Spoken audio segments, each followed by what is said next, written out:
the biblical march toward apocalypse is about to get even worse. It's a disaster that conjures up images of hell itself.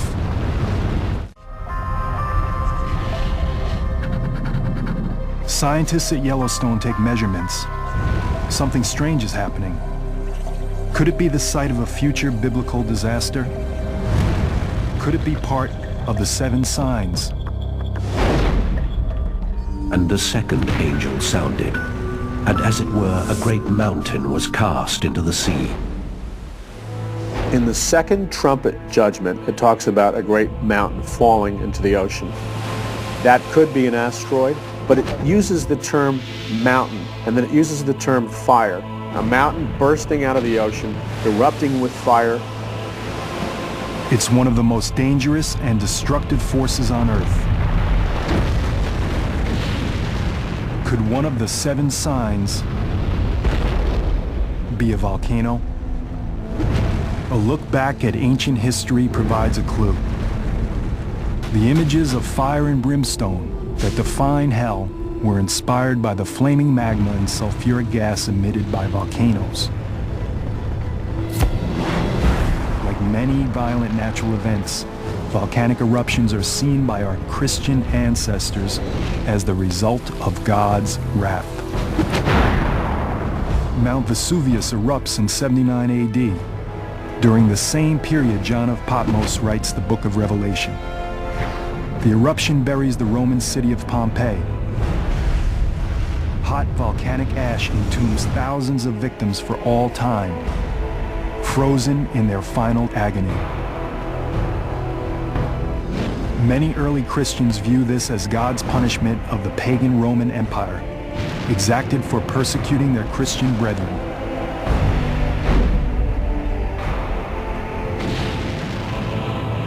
A volcanic eruption is an indication that God is in control of the earth, that He is the one who controls these natural phenomena. We know too well the power of volcanoes today. Mount St. Helens in 1980, Mount Pinatubo in 1991. These eruptions and countless others have caused humans pain and suffering on an immense scale. But for a volcanic eruption to be recognized today as among the 7 signs, it will have to be of unprecedented size and destructiveness. The result of this great mountain-like object falling into the ocean is destroying life on planet Earth. Are there, in fact, volcanoes large enough to cause such an apocalypse? Science now confirms that there are, and just as the prophecy describes, they can be hidden in oceans or even right below us. It's a phenomenon called supervolcanoes. A supervolcano is any volcano that emits 100 cubic kilometers or more of ash in a single eruption.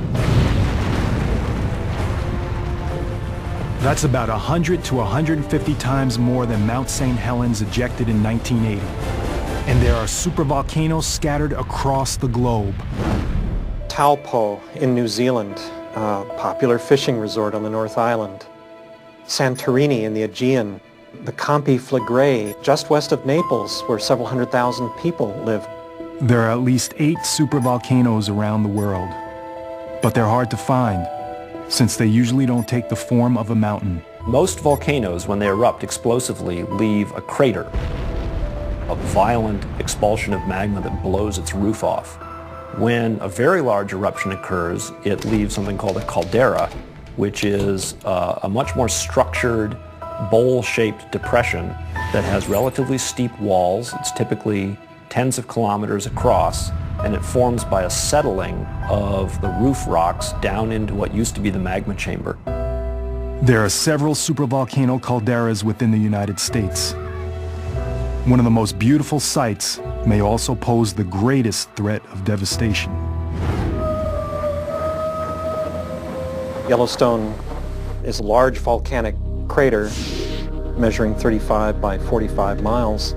It's just shocking to imagine a single eruption that would evacuate so much magma and create a valley where there was nothing. But that's exactly what happened at Yellowstone. More than once. Yellowstone has had 3 very big eruptions that were hundreds of cubic kilometers or more. However, believers examining the prophecy and scientists investigating the data do agree on one thing. If a supervolcano does erupt, our prospects will be bleak. The first thing that would happen would be a series of minor eruptions. They don't erupt simultaneously around the entire circumference of the caldera. Instead, they punch a single hole through the edge of the caldera, and then they unzip the caldera rim by migrating that eruption center around its circumference. Once this happens, the entire floor of the Yellowstone caldera will collapse. That will blast a gigantic column of scalding volcanic gas and ash up to 20 kilometers high into the atmosphere. That cloud collapses in places and produces a ground-hugging mass of hot ash that runs perhaps several hundred miles down river valleys.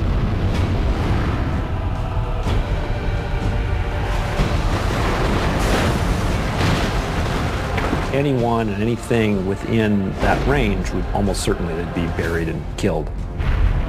As we've learned from many previous eruptions, the victims suffer a terrible death. What kills people is the ingestion of hot gases that cook you from the inside. The ash that remains airborne is carried westward by the prevailing winds. 11 western states, including a substantial part of California, become blanketed in ash. You're looking at a destruction of the grain belt in the Midwest, upon which a substantial part of the world's population living at margin depends. And with that, then, a realignment of the geopolitical balance of power. You know why? Because God's glory is not the main thing. Their comfort is. And we live in a generation that you know it. God's glory is not the main thing. We drive down our highways. God is the greatest reality in all the universe. Drive down the highways. Where's God? Where is He on the billboards? Where is He on the talk radio? Where is He on the television? Where is He? God's glory doesn't matter anymore. But hell wakes us up to it. Hell stares this humanistic mindset straight in the face. As one has said, it is like a brutal claw that just tears through the fabric of our humanistic thinking. It is exactly that. We need to hear about this. To do not dress sensually in order to show off their bodies. If your clothing is a frame for your face, God is pleased with your clothing. If your clothing is a frame for your body, it's sensual and God hates what you're doing.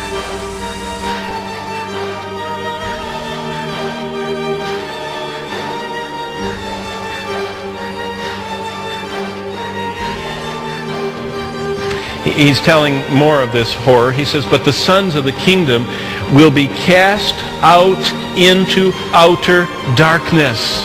Here he's saying it. It's a place of inky black, impenetrable darkness. You know, people are very uncomfortable in the dark. People don't like darkness. Jesus says in verse 12, outer darkness, impenetrable blackness of darkness. There will be weeping and gnashing of teeth. Keep going down to verse 28. And when he had come to the other side of the country of the Gergesenes, there met him 2 demon-possessed men coming out of the tombs, so exceedingly fierce that no one could pass that way. And suddenly they cried out, verse 29, and says, what have we to do with you, Jesus, you Son of God? Look at this. Now here's a testimony from the other side. This is from a non-human. This is from non-physical. This is from a non-temporal person living on this earth. This is from a demon, an immortal intelligence, a living spirit that has phenomenal powers, that are thousands of years old, that can travel through walls, that have been in the presence of God, that have been on this earth all the way through since creation. Okay? Look what this demon says. Have you come here to torment us before the time? You see, those demons know what humans fail to know, that there is a time coming and a torment coming and a judgment inescapable coming. But for the demons, there is no hope. There is no opportunity for salvation. They chose to go in the rebellion with the devil and to deny God and go against him.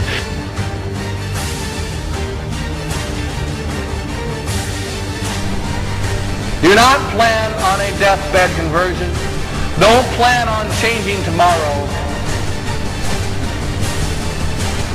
How many of us make such plans? How many couples, for instance, have told so many priests, well, you know, I'm living in a bad marriage. Well, all I have to do is wait for my first wife to die, and then I can marry the one I'm with. What if you die first? Then what?